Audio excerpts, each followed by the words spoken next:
혹시 건강검진 결과표 받아보셨을 때 빼곡한 숫자들 사이에서 유독 눈에 띄는 빨간 표시 하나 때문에 심장이 덜컥 내려앉은 경험 다들 한 번쯤 있으시죠?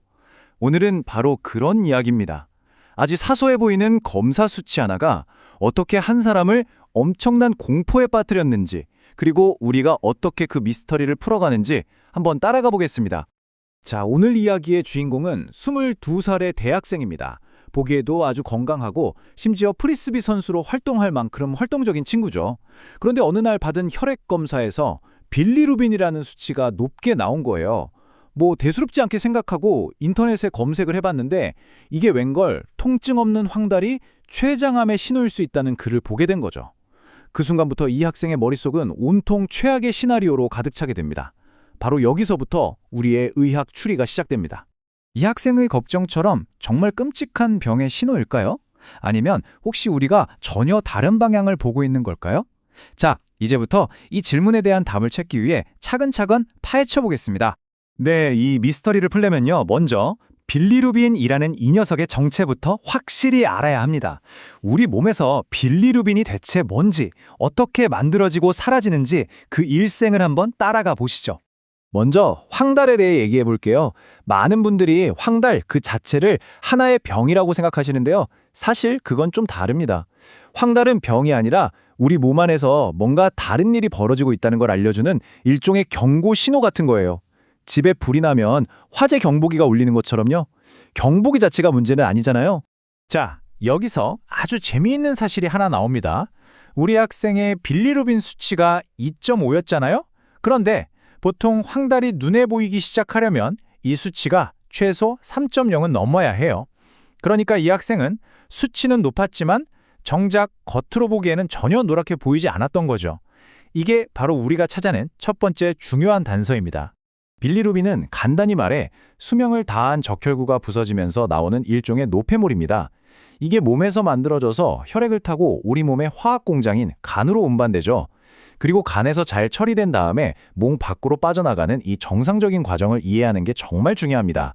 왜냐하면요, 이 과정 중에 어느 한 군데라도 문제가 생기면 빌리루빈 수치가 올라가기 때문이에요. 그리고 빌리루빈에도 종류가 두 가지가 있습니다. 하나는 간에서 처리되기 전에 간접 빌리루빈, 다른 하나는 간에서 깔끔하게 처리된 후에 직접 빌리루빈이에요. 의사들은 이 둘 중에 어떤 종류의 빌리루빈이 높아졌는지를 보고 문제의 원인을 추리는데 이게 정말 결정적인 힌트가 되거든요. 자, 이제 기본적인 지식은 다 갖췄습니다. 이제부터가 진짜 중요한데요. 진단 과정에서 마주하는 가장 중요한 갈림길에 서게 될 겁니다. 바로 이 질문입니다. 다른 간 기능 검사 수치는 전부 다 괜찮은데 오로지 빌리루빈 수치만 혼자 불쑥 올라갔는가? 이 질문 하나에 앞으로의 수사 방향이 완전히 달라집니다. 정말 중요한 포인트예요. 다시 우리 학생의 검사 결과를 한번 볼까요? 빌리루빈은 분명 높아요. 하지만 간 효소 수치나 다른 혈액 검사 결과들은 전부 다 완벽하게 정상 범위 안에 있습니다. 자, 그럼 답이 나왔죠? 네, 맞습니다. 이건 다른 문제 없이 단독으로 빌리루빈만 상승한 경우입니다.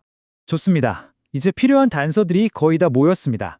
이 단서들을 하나로 모아서 이 미스터리의 진짜 답이 무엇인지 한번 밝혀보도록 하죠.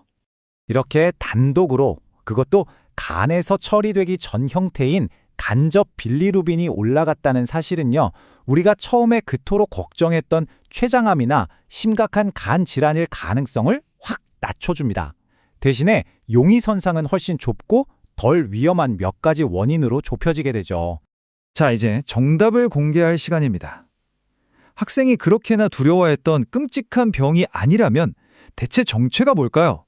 정답은 바로 길버트 증후군입니다. 이건 사실 병이라고 부르기도 좀 그래요. 일종의 체질에 가깝거든요. 그냥 남들보다 간에서 빌리루빈을 처리하는 효소의 기능이 선천적으로 조금 떨어지는 겁니다. 아주 흔하고 건강에는 전혀 해가 없는 유전적인 특징일 뿐이에요. 놀랍지 않으세요? 전체 인구의 3에서 7%가 이 길버트 증후군을 가지고 있다고 합니다. 그러니까 우리 주변 20명 중 1명은 이 체질을 가지고 있다는 뜻이에요. 이 숫자만 봐도 이게 얼마나 일상적이고 전혀 걱정할 필요 없는 상태인지 아시겠죠?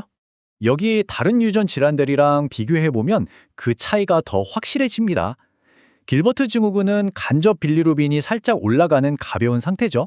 반면에 크리글러 나자르 증후군처럼 훨씬 심각한 경우도 있고 듀빈 존슨 증후군 같은 건 아예 올라가는 빌리루빈 종류가 직접 빌리루빈이라서 우리 학생 케이스와는 전혀 상관이 없습니다.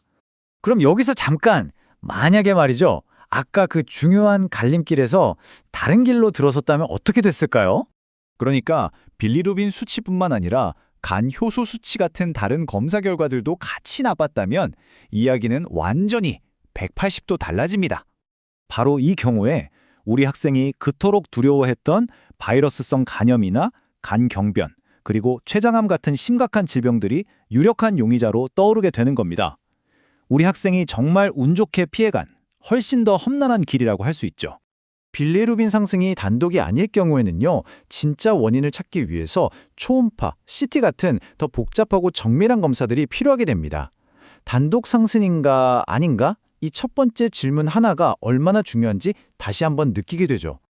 자, 이제 오늘 이야기의 결론을 내릴 시간입니다. 우리가 배운 가장 중요한 핵심 메시지가 무엇이었는지 다시 한번 정리해 볼게요. 꼭 기억해 주세요. 황달이나 검사 결과의 이상 수치는 그 자체로 최종 판결이 아닙니다. 그건 단지 의학적인 추리를 시작하게 만드는 아주 중요한 첫 번째 단서일등이라는 걸요. 우리 학생의 이야기가 바로 이걸 보여주잖아요. 정체 모를 두려움과 공포가 이렇게 체계적이고 논리적인 의학적 접근을 통해 얼마나 큰 안도감과 정확한 이해로 바뀔 수 있는지를 말이죠. 마지막으로 이 질문을 한번 던져봅니다. 우리 몸은 사실 끊임없이 우리에게 신호를 보내고 있습니다. 그 작은 신호들 뒤에 숨어있는 진짜 이야기는 무엇일까요? 그 이야기에 귀 기울이려는 작은 호기심. 그것이야말로 우리 건강을 지키는 가장 중요한 첫걸음이 아닐까 싶습니다.